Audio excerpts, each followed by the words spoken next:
uma menina de 4 anos, ela desaparece dentro do próprio quarto, sem sinais de arrombamento, sem pegadas, sem nenhuma explicação lógica. A polícia entra, investiga e a família, ela entra em desespero. Então o país inteiro começa a acompanhar esse caso. Só que dias depois acontece algo que ninguém consegue explicar. O corpo da menina estava dentro da própria casa, no mesmo quarto, no mesmo lugar onde já havia sido procurado várias vezes. Como isso é possível?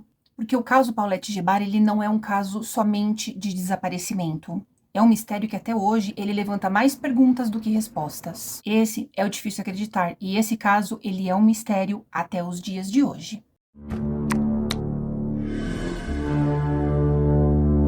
Paulette Gebara Farah, ela nasceu no dia 20 de julho de 2005, na cidade do México. Era filha de Maurício Gebara e Lisette Farah, um casal de classe alta que morava em um luxuoso apartamento no condomínio residencial Interlomas, em Huixquilucan, estado do México. Paulette era uma criança especial, pois ela tinha dificuldades motoras e de fala. O seu desenvolvimento era mais lento do que o das outras crianças, o que exigia cuidados constantes. Apesar disso, ela era descrita como uma menina amorosa e sorridente. A família tinha 2 babás de confiança, a Marta e a Érica Casimiro, que ajudavam nos cuidados diários de Paulette e de sua irmã mais velha. A relação entre os pais da Paulette não era assim muito boa. O Maurício, ele era um empresário assim de sucesso, mas dizem que o relacionamento entre ele e a Lisette estava assim para terminar praticamente. Havia rumores de que o casamento deles estava deteriorado e era marcado por, assim, muitas brigas, e isso era bem frequente. Muitas pessoas apontam, dizem que a Lisette, ela tinha um temperamento, assim, muito difícil, que ela era uma pessoa, assim, muito explosiva e também instável emocionalmente. Isso acabou levantando muitas suspeitas sobre esse caso. Mas apesar do status e da família aparentemente perfeita, o ambiente dentro do lar deles era um ambiente assim muito conturbado. E essa tensão acabou se tornando um ponto assim muito importante na investigação do desaparecimento da Paulette. Então, na noite do domingo do dia 21 de março de 2010, a Paulette ela retornou de uma viagem ao Vale de Bravo, um destino turístico no México, juntamente com o seu pai, o Maurício Gebara, e sua irmã mais velha, Lisette. A sua mãe, a Lisette Farah, ela não havia viajado com eles e acabou ficando no apartamento da família. Quando eles chegaram em casa, tudo parecia muito normal. A babá, a Marta Casimiro, ajudou a Paulette a se preparar para dormir. Segundo os relatos, a menina ela foi colocada em sua cama por volta das 20 horas. A Marta a cobriu como fazia todas as noites e nada parecia assim fora do comum. A outra babá, a Érica, ela também estava presente naquela noite no apartamento. A mãe, a Lisette Farah, supostamente ela entrou no quarto para dar boa noite, mas o seu relato mudou ao longo do tempo. Na manhã seguinte, do dia 22 de março, as babás elas foram acordar Paulette por volta das 8 horas, mas algo inexplicável havia acontecido. A menina simplesmente não estava mais lá. As portas e janelas estavam trancadas por dentro, não havia sinais de arrombamento e nada indicava uma luta ou movimentação suspeita. O desaparecimento foi um mistério inexplicável desde o primeiro momento. A família então acabou chamando a polícia e essa história, esse caso acabou tomando assim proporções nacionais, com a imprensa cobrindo cada detalhe. A primeiro momento seria por um suposto sequestro. No entanto, as versões dos envolvidos começaram então a se contradizer, levantando suspeitas sobre um possível encobrimento. Então, desde o início desse caso, dessas investigações, elas foram marcadas por muitas assim contradições. Haviam muitas mudanças de depoimentos e também de muita falha policial. Os principais envolvidos, eles sempre apresentavam versões diferentes, o que levantava, assim, muitas suspeitas, né? Agora a gente vai falar sobre as contradições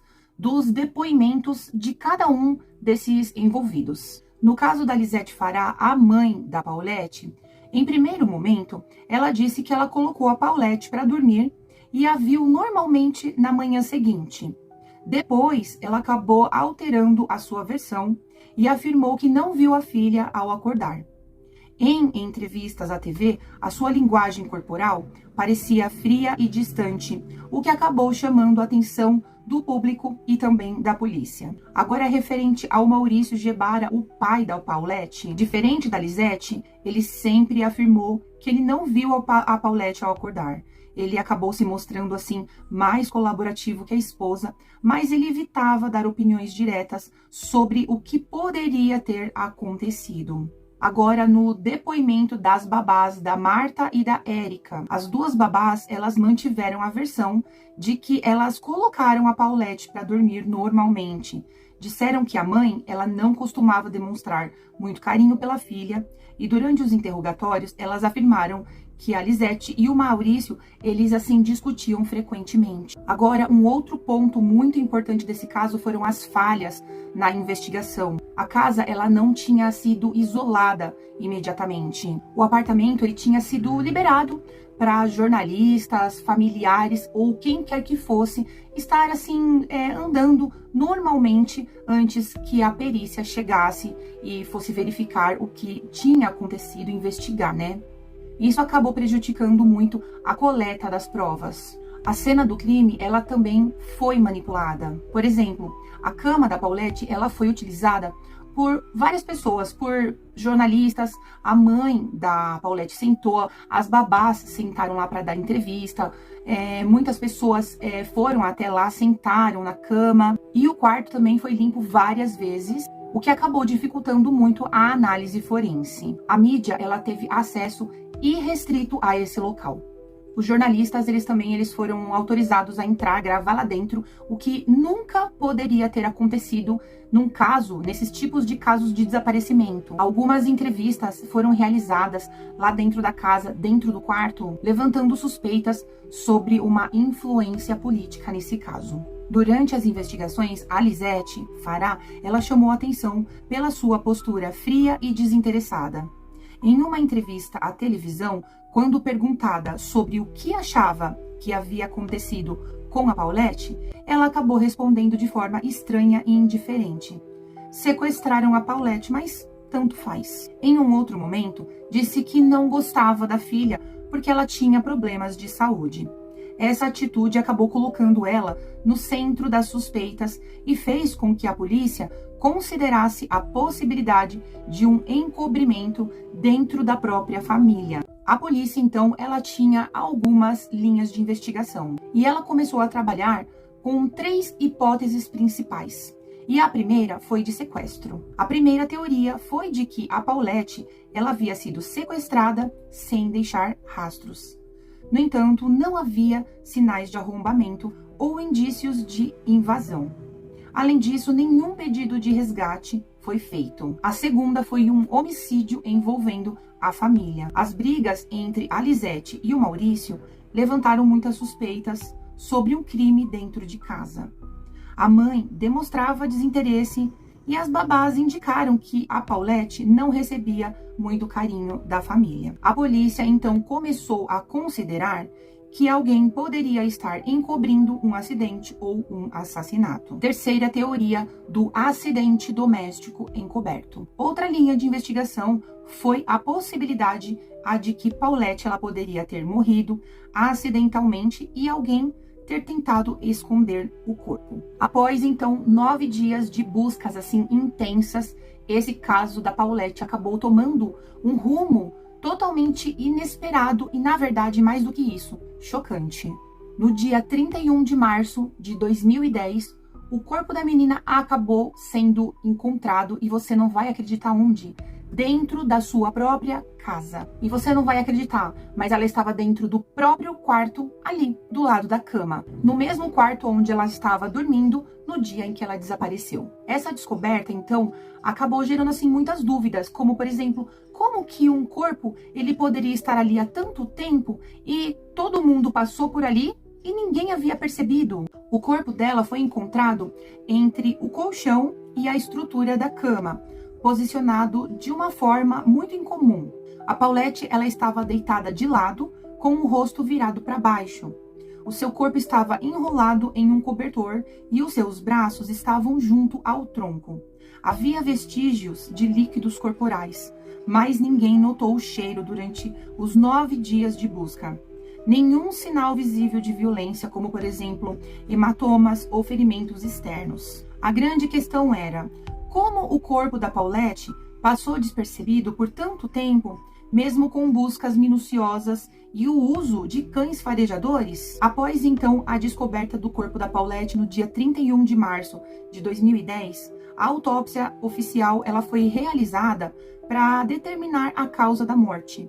No entanto, o laudo gerou ainda mais polêmicas, pois a explicação dada pelas autoridades não convenceu a população e levantou diversas suspeitas de encobrimento ou manipulação da cena do crime. De acordo com o relatório da perícia oficial do Instituto de Ciências Forenses da Cidade do México, a causa da morte ela foi classificada como asfixia mecânica por obstrução das vias respiratórias e compressão torácica. Os peritos afirmaram que a Paulette ela acabou se mexendo durante o sono e acabou deslizando para a lateral da cama. Ela teria ficado presa entre o colchão e a estrutura da cama, incapaz de se mover devido às suas dificuldades motoras. Sua posição corporal impediu a respiração, levando ela à asfixia. Não foram encontrados sinais de violência, abuso ou uso de substâncias tóxicas. O caso ele foi oficialmente encerrado como uma morte acidental. Esse caso ele foi oficialmente encerrado como uma morte acidental. A explicação, então, das autoridades para esse caso acabou gerando, assim, muita revolta e também muita desconfiança, porque não fazia sentido nenhum diante das evidências e também das circunstâncias desse caso. Quais foram as principais inconsistências? Como que foi que o corpo ele não tinha sido encontrado antes? Por exemplo, a cama onde ela foi encontrada ali do lado tinha sido revistada diversas vezes pelos pais, pela babá, por jornalistas, pela perícia. E aí? Outra coisa, as babás afirmaram que elas arrumaram a cama durante todos esses dias e não viram nada.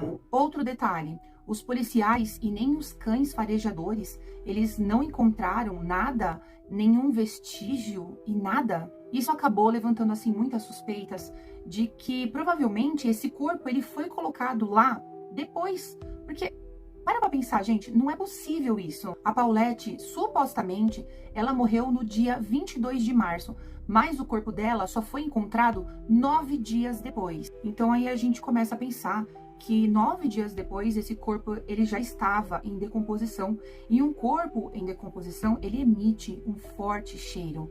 E ninguém sentiu cheiro nenhum. Nenhuma daquelas pessoas que passaram por ali disseram que não sentiram nenhum cheiro. Não é estranho? Então, acabou se levantando a suspeita de que a Paulette ela tinha morrido em um outro local da casa e depois movida para lá. Uma outra coisa também muito estranha é que a posição do corpo não condizia com a explicação oficial. A teoria oficial dizia que a Paulette ela acabou deslizando acidentalmente para o espaço entre o colchão e o estrado da cama, ficando presa. No entanto, imagens vazadas do corpo mostraram que ela estava totalmente embrulhada nos lençóis, com os braços juntos ao corpo. Muitos especialistas disseram que é improvável que uma criança ela se posicione dessa maneira sozinha. E isso acabou sugerindo que ela pode ter sido colocada ali por uma outra pessoa. Mas o que mais chocou nesse caso não foi apenas aonde o corpo foi encontrado, foi o que veio depois. Porque quando você começa a analisar as teorias, tudo muda. E algumas delas são simplesmente impossíveis de ignorar.